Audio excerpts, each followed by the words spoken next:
This is Katie Porter, the former U.S. Congresswoman from California and current Democrat candidate for governor. Recently, Julie Watts of CBS News Sacramento conducted interviews with a dozen gubernatorial candidates, including Porter, about redistricting.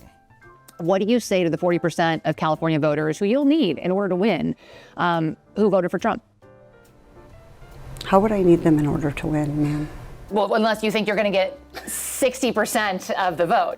So this is a terrible response. She's essentially writing off the over 6 million Californians who voted for Trump over cackling Kamala Harris. Julie Watts asked the same question to other Democrat candidates and got better responses. 6 million voters who voted for Trump is a lot of votes. Are you going to need those votes in order to win if you're a top two? I need every vote. Just because 40% of Californians or Americans voted for Trump, that doesn't mean that they support every policy that they have. There'll also be Democrats and some Republicans that want a leader who's a uniter, who wants to work with both sides, who wants to focus on common sense. So, you win a few, you lose a few. Katie Porter, on the other hand, she doesn't care about Trump voters. And then she mugs to the camera as if to say, "Can you believe this, b****?"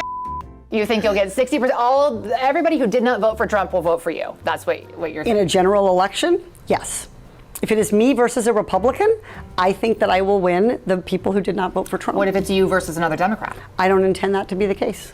So the way California gubernatorial elections work is that there is one primary election. The Democrats compete with the Republicans and the Green Party, etc. Then the top two candidates compete in the general election. And that means that there could be two Democrats on the ballot.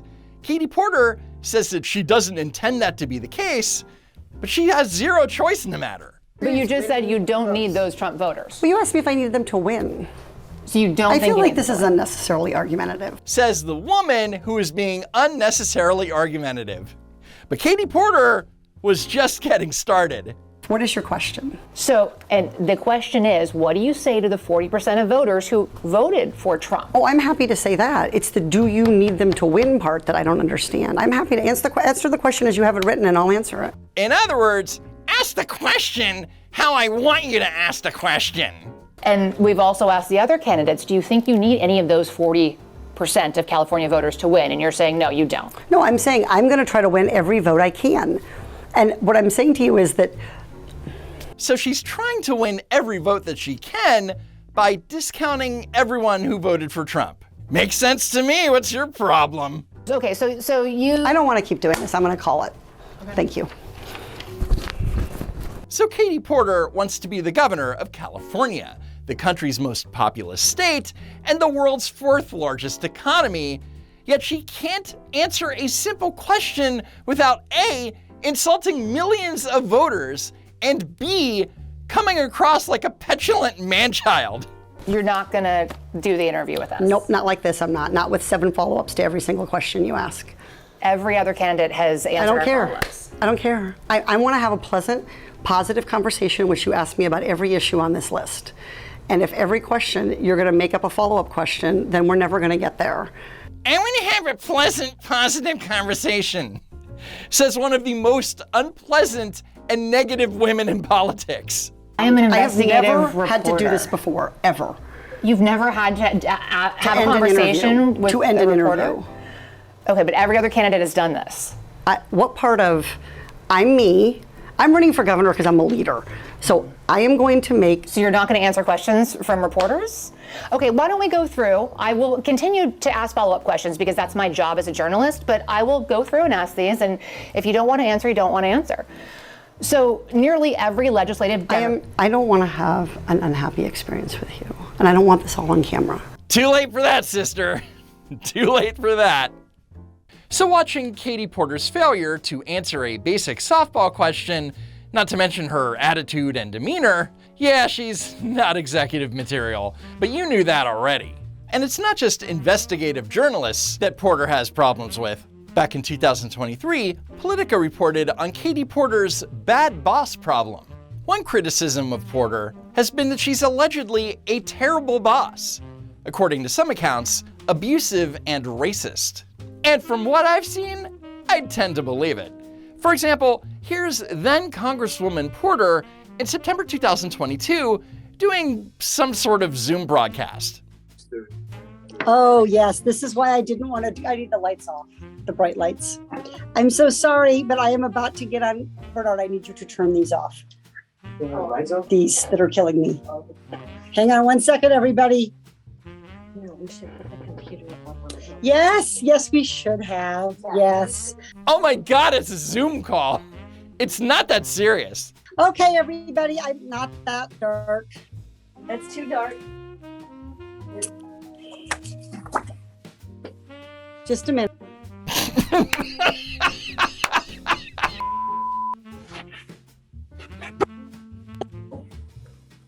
Okay, everybody, I'm sorry about that. I am in a TV studio getting ready to go on Cuomo, and so I had all those studio lights on me, and I couldn't see myself or see you guys. That staffer looks like she fears for her life.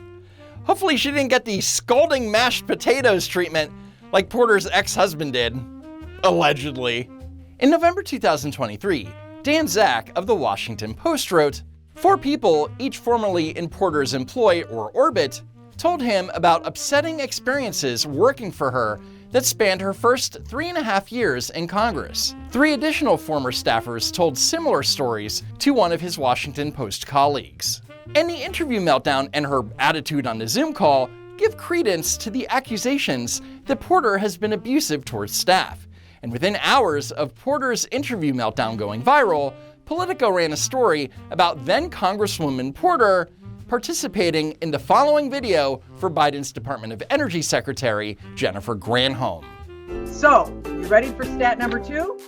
I am. All right. $632, which is how much you save in fuel and maintenance costs when you replace your traditional car with an EV. Now, Politico obtained raw footage of Congresswoman Porter's participation in that video, and you can see one of Porter's staffers in the background. If we don't electrify our transportation sector, that we're going to lose more than 500,000 Californians dying prematurely to air pollution and other problems, and the state could lose. Get out of my fucking shop. Holy. And consider that she's doing this on camera in front of a cabinet secretary.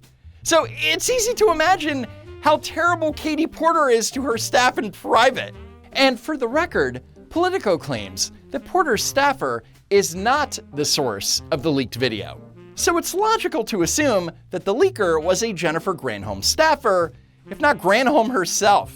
I mean, consider that former Secretary of Health and Human Services, Javier Becerra, is also running for governor against Katie Porter. So it would make sense that one former Biden cabinet member might want to look out for another. Regardless of who leaked it, it's out there and it's a gift to everyone else in the governor's race. And combined with the viral video of her interview meltdown, it seems that Katie Porter has effectively ended Katie Porter's political career. Womp womp. Anyway, that's it for now. If you want to support the channel, head over to my new merch store at don'twalkrun.shop. As always, thank you so much for tuning in, and I hope to see you next time, if there is a next time.